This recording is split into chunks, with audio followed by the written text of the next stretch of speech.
Howdy and hello everyone, and if you've been anywhere near the rail industry post-pandemic, you'll probably notice commuter rail in North America has been changing, and in many cases, the concept of it has been dying out, specifically services that are either refusing to change from their rush hour schedules or from a simple lack of funding. So let's take a deep dive into North American commuter rail and see what's happening to it, how it can be changed, and how change has already begun. Before we do anything, I must clarify a few things before people start going wild in the comments. When I say commuter rail or the concept of commuter rail is dying, I'm referring to the basic rush hour only in one direction morning inbound, afternoon going outbound style of commuter rail, not the newer, more frequent varying travel direction form of commuter rail. So, with that out of the way, let's get started. Let's start by going back to the conception of the modern style of commuter rail. In the 1970s, because of the rapidly growing highway system, people began moving away from city centers and into suburbs, creating the modern commute. You travel into the city in the morning and out in the afternoon, usually via car on a highway. At the same time, because of North America's rapidly growing love for car travel, ridership for rail was in the gutter, with many private companies significantly cutting service or dropping existing rail services entirely.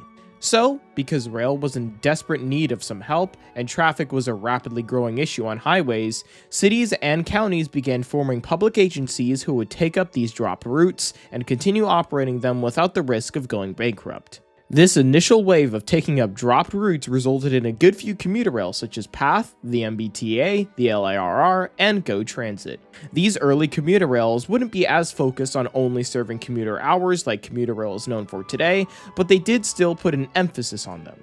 However, commuter rails that had multiple lines that varied in areas they served would often leave the smaller, lesser populous routes with the bare minimum rush hour services.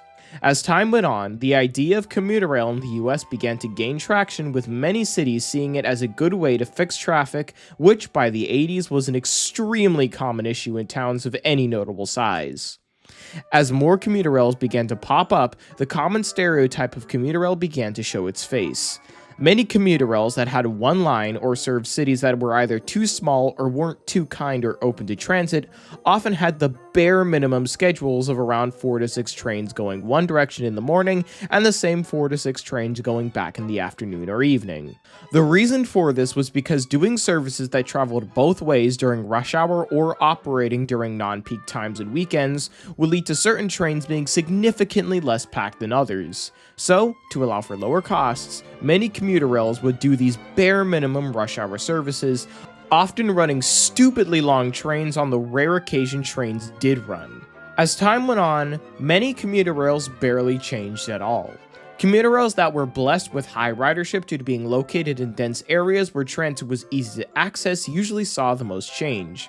However, commuter rails that either had few stops, served low-density areas, or just in general were not well placed were mostly stuck in peak hour purgatory, seeing little change.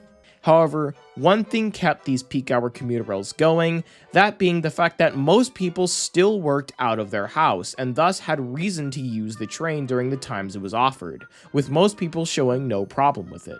However, all of that was about to change within the span of a few days. When the COVID-19 pandemic hit and the world kind of turned off for a bit, everyone had to work from home. Rail service across the country was halted for months, and when it came back, it was extremely limited. But once the world turned back on, something was apparent. A large number of people started working from home, and a lot less people were making the commute to and from work. So, to combat this, many commuter rails began to significantly up their non-peak hour and weekend services, with many promoting for the public to use their trains for major events to avoid the mess that was parking. Most of the commuter rails that did this saw a bounce back in ridership to or even beyond pre-pandemic ridership levels. However, not all services saw this bounce back. Commuter rails that didn't have the backing or the option to increase service saw lackluster ridership even after the pandemic was long gone. And now, this is really starting to show. The biggest example of this is the commuter rail North Star, which has its future in jeopardy due to ridership still not getting anywhere near close to pre-pandemic levels, with talks of replacing it with a bus system. And then comes the fact that a lot of these commuter rails cannot survive off themselves alone. Unlike intercity rail, which can break even if it's good enough, commuter rail has to be cheap and now frequent to have any form of notable ridership, which you cannot make a profit off of.